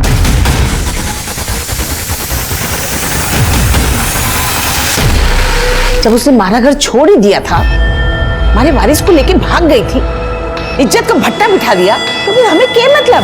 वो सुसरी जिंदा है या मर गई? तुम लोगों ने उसे मारने की धमकी दी थी ना? भूल कर रहे दरोगा, हमारा वंश बढ़ाने वाला था उसके पेट में। बालक के आने तक तो हम उसे खरोच तक नहीं आने देते। घर में रहती, जिंदा रहती, ध्यान नहीं दिया होगा किसी ने, मार दिया होगा। मर गई तो हम क्या करें? ज्योति जिस रात गायब हुई, तू कहाँ था? घर पे ही थे। और कहाँ थे हम? और तू? अरे घर पे ही था। किशन ने बताया कि ज्योति से मिलने कोई आदमी आया था, अंदाजा है कौन था वो? यो तो पता नहीं कौन था, पर हाँ कोई तो मिलने आया था। भाई साहब, ये ज्योति का घर यही है क्या? हाँ भाई साहब, क्या घर तो यही है, बाकी तू बता, तू कौन है? क्या काम है तूने ज्योति से? भाई साहब जेल भिजवाना है उसको। मुमताज बन के मेरे ऑफिस में काम कर रही थी और पैसे लेकर भागी है वो।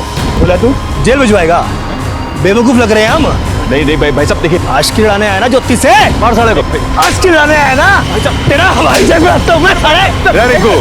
समझा। अरे ये तेरी ज्योति मुमताज जो कोई भी है अभी आना रहती, अपने बाप के घर पे है वो, वहीं जाके बस। शर्मा, ये ज्योति ने बताया था कि उसे बहु विवाह पॉलीगैमी के नाम पर दोनों भाइयों के साथ सोने के लिए मजबूर किया जा रहा था, जिसकी गवाह उनके घर की नौकरानी वो बिट्टो थी। ज्योति झूठ बोल रही है सच बोल रही है, ये जानने के लिए बिट्टो का मिलना बहुत जरूरी है। लेकिन सर ज्योति के ससुराल वालों ने कंप्लेंट लिखवाई थी कि बिट्टो उनके घर पे चोरी करके भागी। तुम्हें लगता है ये ज्योति के ससुराल वाले सच बोल रहे हैं? हेलो, क्या?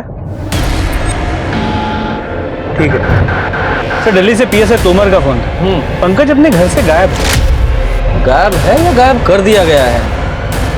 शर्मा, इस पंकज के कॉल रिकॉर्ड्स और मोबाइल लोकेशंस निकालो और अपने खबरियों का अलर्ट करो। ये बिट्टो और इस पंकज दोनों का मिलना बहुत जरूरी है। इतनी जल्दी क्यों है तने मरने की? एक बार मारा काम हो जाने दे, फिर तेरी यो इच्छा भी पूरी कर दे। इसलिए खा पी के तू मस्त रह। नहीं, मुझे जाने दो, मैं किसी को कुछ नहीं बताऊंगी। मुझे जाने दो यहाँ से। यो तेरी सजा है जिसे तुझे भुगतना पड़ेगा। मुझे नहीं खाना।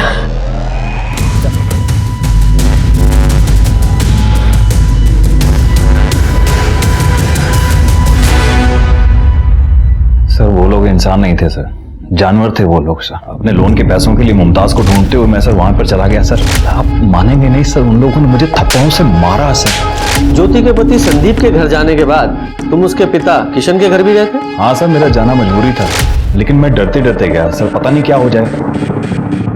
देखो मैं कुछ नहीं जानता हूँ, लोन के पैसे वापस दिलवा दो वरना मैं पुलिस में कंप्लेंट कर दूंगा कि तुमने कंपनी के साथ फ्रॉड किया है। सर मैंने कोई फ्रॉड नहीं किया है सर, प्लीज मेरा यकीन करिए सर। अगर आप मुझे यहाँ से निकालने में मेरी मदद करेंगे ना तो मैं वादा करती हूँ आपके पैसे वापस दिलवा दूंगी सर। मैं मेरे होने वाले बच्चे की कसम खा रही हूँ सर, मैंने कोई धोखा नहीं दिया, उल्टा मेरे साथ धोखा हुआ सर। प्लीज मेरी मदद करिए। देखो मुझे बेवकूफ मत बनाओ इस तरह से बार बार, आई ना समझ में? कौन है तू? सर वो गिड़गिड़ा रही थी सर, बच्चे की कसम खा रही थी। मुझे समझ में नहीं आ रहा कि फ्रॉड उसने किया या फिर किसी और ने किया। एक्चुअली ये फ्रॉड था क्या, और तुम्हें क्यों लगता है कि ज्योति इसमें इन्वॉल्व थी? ज्योति मेरे यहाँ पर लोन डिपार्टमेंट में काम करती थी। जितने भी ये लोन सैंक्शन हुए हैं ना, सब उसी के थ्रू हुए हैं। सर ये 2 लाख के लोन का एप्लीकेशन फॉर्म है और कुछ डॉक्यूमेंट्स हैं, आप चेक कर लीजिए। पेपर्स तो सब क्लियर हैं, लेकिन रिटर्न की गारंटी क्या है? सर रिटर्न की गारंटी के लिए वो अपने लैंड के पेपर्स डिपॉजिट करेंगे, और मेरे शौहर के अच्छे दोस्त हैं, फ्रॉड नहीं है। अच्छा, इन सारे लोन्स में उसके पति पंकज अहमद वो भी इन्वॉल्व था? हाँ सर, ज्योति ने बताया था कि जितने भी क्लाइंट थे वो उसके पति के थ्रू आए थे। शुरू में तो सर उसने EMI प्रॉपर टाइम पे करवा करना सर मेरा विश्वास जीत लिया, लेकिन अभी 4-5 महीने से सर लोन की एक भी EMI नहीं आ रही है सर, और यही अमाउंट मेरा कुछ 26 लाख रुपए अटका पड़ा है सर। 26 लाख? जी हाँ सर, इतना बड़ा अमाउंट था, इसलिए सर मुझे ज्योति के ऊपर प्रेशर डालना जरूरी हो गया था सर। जो लोन आपके थ्रू सैंक्शन हुए हैं ना, वो रिकवरी नहीं हुई ना, तो पैसे सारे आपको भरने पड़ेंगे या फिर जेल जाना पड़ेगा, समझिए आप? और सर फिर वो एक दिन अचानक गायब हो गई और मुझे डाउट हो गया। मैंने सारे पेपर मंगवाए और चेक किया, और सारे पेपर सर फर्जी निकले। जिन अकाउंट्स में लोन ट्रांसफर हुए वो अकाउंट्स भी फर्जी निकले। ये सारे लोन्स जो भी ज्योति के थ्रू सैंक्शन हुए थे, उनके सारे डॉक्यूमेंट्स और वो लोन का पैसा जिन जिन अकाउंट्स में ट्रांसफर हुआ था, सबकी डिटेल्स चाहिए अर्जेंट।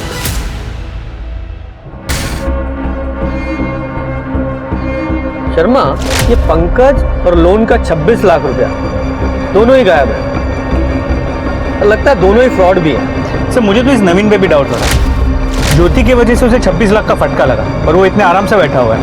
ये नवीन ने जो स्टोरी सुनाई है, जरा पता करो इसमें कितनी सच्चाई है। जी सर। सर ज्योति की पोस्टमार्टम रिपोर्ट, उसकी मौत रात 8 से 9 बजे के बीच सर पे रॉड या किसी भारी चीज से वार करने की वजह से हुई। और उसकी बॉडी को जलाने की भी कोशिश तो की गई, लेकिन पेट्रोल या केरोसिन जैसी किसी चीज का इस्तेमाल नहीं किया गया। ये ज्योति जो घर से बैग लेकर भागी थी, वो भी उसकी बॉडी के पास खुला हुआ पड़ा मिला, और उसमें जो कपड़े थे वो भी उसकी बॉडी पर आधे जले मिले। इसका मतलब तो लगता तो ऐसे ही। और ये पंकज, उसके कॉल रिकॉर्ड से कुछ पता चला? सर उसका फोन फर्जी डॉक्यूमेंट्स पे लिया गया है, और ज्योति के मर्डर के वक्त उसकी लोकेशन उसके गांव की ही थी। और ये प्रॉपर्टी के पेपर? सर वो भी फर्जी है। कुछ फर्जी, ये सिम कार्ड ये भी फर्जी डॉक्यूमेंट पे लिए गए, ये प्रॉपर्टी के पेपर्स फर्जी, यहां तक कि बैंक के सारे अकाउंट वो भी फर्जी डॉक्यूमेंट पे खोले गए। पता करो ये सारे अकाउंट्स किसने और कैसे खुलवाए, और ये भी पता करो उन सारे अकाउंट से किसने और कब कब पैसे निकलवाए। इसी से इस पंकज और ज्योति के फ्रॉड का पता चले शायद। जी सर। और सुनो, ये बिट्टो, इसका कुछ पता चला? सर नहीं, हमारे खबरी काम कर रहे हैं, लेकिन अब तक कोई इन्फॉर्मेशन नहीं मिल पाई। हमने गांव के लोगों से भी ये पॉलीगेमी बहु विवाह के बारे में पूछताछ करने की कोशिश की। सब लोग ज्योति के भागने को गांव की इज्जत के साथ जोड़ रहे हैं, कोई कुछ नहीं बता रहा। शर्मा, ये तो पता करना पड़ेगा कि ज्योति घर से भागने के लिए झूठ बोल रही थी या सचमुच में ऐसा था कि दोनों भाई उसे बीवी बनाकर उसके साथ रेप कर रहे थे। तो बिट्टो को ढूंढना पड़ेगा, क्योंकि वही असली सच्चाई था।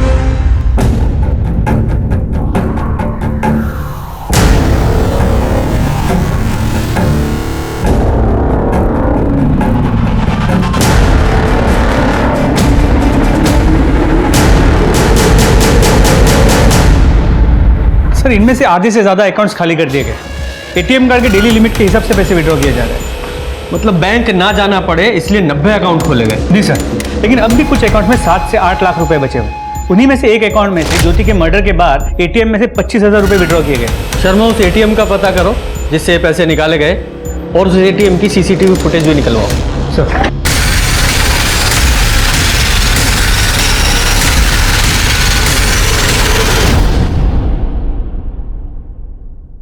सर, पंकज की मोबाइल लोकेशन के मुताबिक जिस वक्त ज्योति को किडनैप किया गया, उसकी मोबाइल की लोकेशन जयपुर के जगतपुर एरिया की थी। पर यह भी पता चला कि हर महीने 15 दिन में उसकी मोबाइल की लोकेशन उसी एरिया में 3 से 4 दिन के लिए होती है। जयपुर की लोकल पुलिस को इन्फॉर्म करो और पता करो इस पंकज का उस एरिया से क्या संबंध है। जी सर। जयपुर पुलिस की मदद से पंकज की तलाश शुरू हुई, और तभी उन्हें हरियाणा से एक ऐसी लीड मिली जिसने कई सवालों के जवाब तय कर दिए। सर जयपुर पुलिस पंकज की तलाश कर रही है, लेकिन वो अब तक हाथ नहीं लगाए।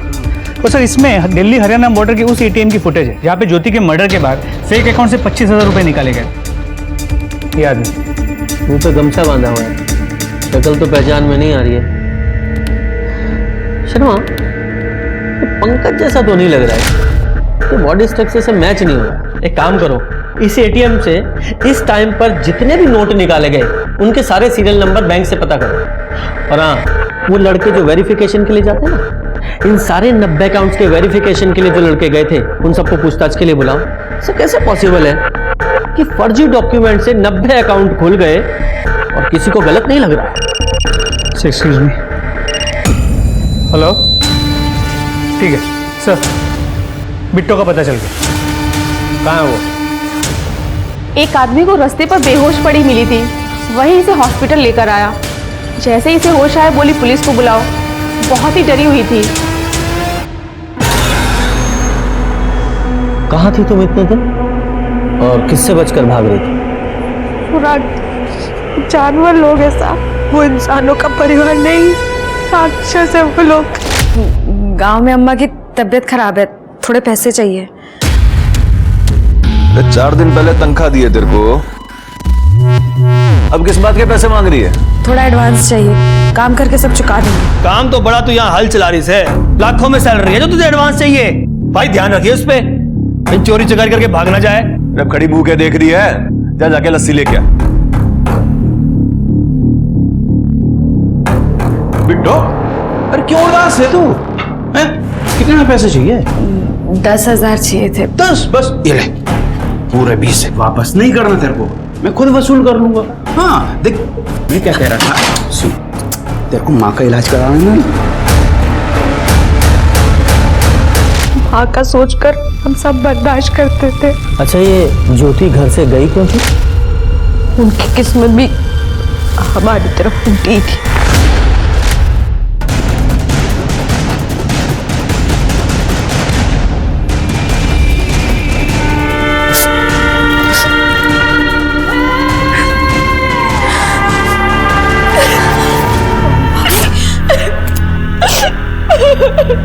जमीन बचाने के नाम पर भेड़िया लोग भाभी के साथ जबरदस्ती करते थे। दोनों भाइयों के लिए एक ही बीवी ऐसा होता। सही किया उन्होंने वहां से भाग गए, कि भागने के बाद उन लोग की बहुत बेइज्जती, और ये झूठी इज्जत बचाने के लिए वो लोग भाभी को मारने के लिए ढूंढ रहे।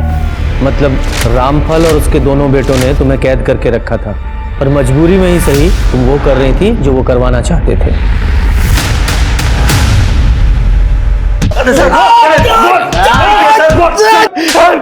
तेरे इन दो नालायकों ने पहले ज्योति की जिंदगी बर्बाद की और तूने बिट्टो की। जब ज्योति से वारिस चाहिए था तो उसे मारा क्यों? हमने उसे नहीं मारा, हमें तो बच्चे के आने का इंतजार था। अगर तूने नहीं मारा तो तेरे नालायक बेटों ने मारा होगा ना? क्यों? मारना होता तो थारे आके उसको बचाने का इंतजार थोड़ी ना करते, कद का मार देते सर। हमने नहीं मारा साहब, वारिस की खातिर हमने बिट्टो को नहीं मारा तो ज्योति को कहां से मारेंगे हम? शर्मा, ये इतनी आसानी से नहीं बताएंगे, हड्डियां तोड़ो इनकी। सर सच बोल रहे हैं सर। सर हम लोग कॉन्ट्रैक्ट बेस्ड काम करते हैं, टारगेट पूरा नहीं होता तो सैलरी भी नहीं मिलती, इसलिए जो भी व्यक्ति जहां बुला लेता है वेरिफिकेशन के लिए वहां चले जाते हैं। उन लोगों को देखोगे, पहचानोगे? हाँ सर, श्योर, पहचान लेंगे।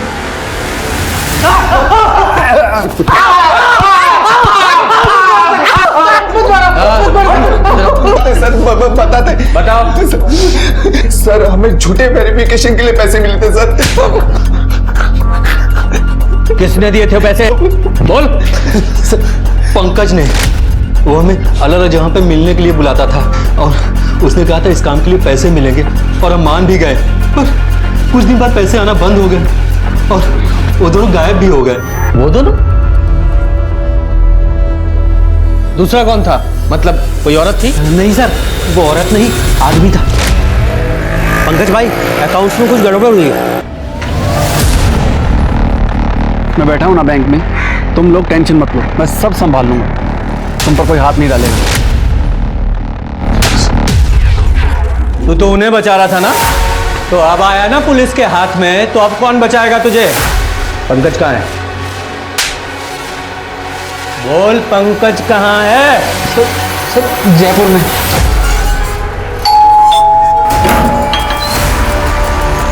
जी पंकज यही रहता है। कौन पंकज? यहाँ मैं, मेरी बेटी और मेरे हस्बैंड रहते हैं, और उनका नाम पंकज नहीं निखिल है। वो देखिए, वो आ रहे हैं।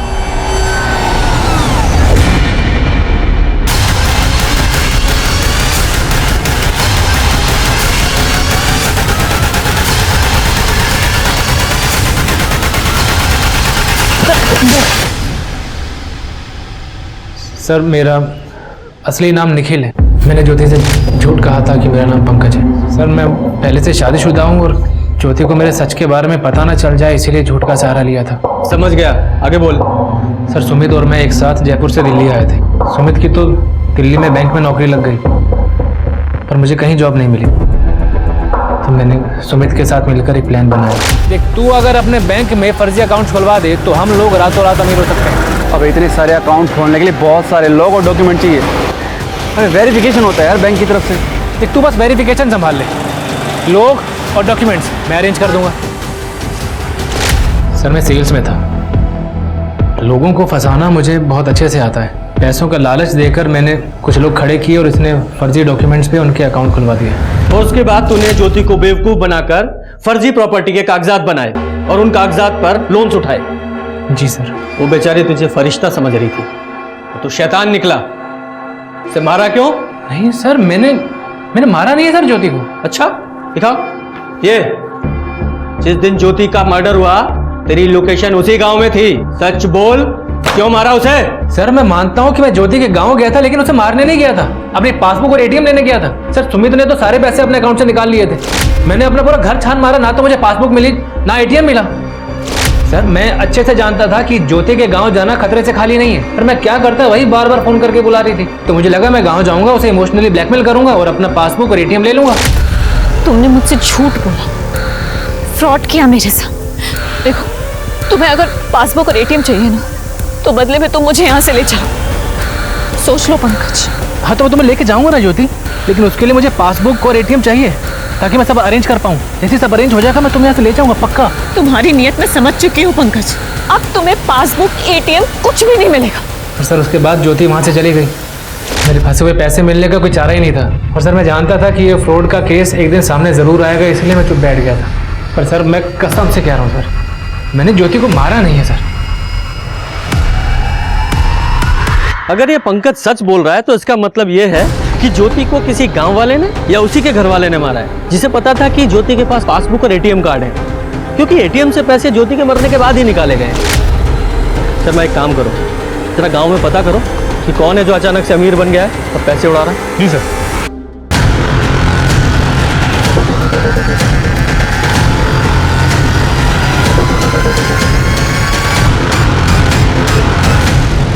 सर वो तो खुद लोगों को बोल रहा है कि उसी ने ज्योति का मर्डर किया। जोर शोर से शादी की तैयारियां चल रही, पर एडवांस में वही सीरियल नंबर के नोट्स बांट रहा है जो ज्योति के मर्डर के बाद एटीएम से निकाली गई। उठाओ इसे। तो बता क्यों मारा अपनी बेटी को? कभी न मैंने नहीं मारा हमारी छोरी ने। अच्छा, जो तो खुद ही बताता हुआ घूम रहा है पूरे गांव में कि मैंने अपनी बेटी को मार दिया, वो क्या है? अरे वो तो इज्जत की खातिर झूठ बोलना पड़ेगा। रोका। अरे अपने गांव में बिरादरी की इज्जत की खातिर अपनी छोरी ज्योति का खून मैंने अपने हाथों से कर दिया। अच्छा? और वो झूठ मैंने खुद फैलाए थे, तभी तो बबलू का बाप बबलू और प्रिया की शादी के लिए तैयार हो गया। इतने सारे पैसे तेरे पास आए कहां से? क्यों? क्योंकि जिसने तुझे वो पैसे दिए ज्योति का मर्डर उसी ने किया है। यूं तो ज्योति को मारने के बाद एटीएम से पैसे तूने निकाले थे।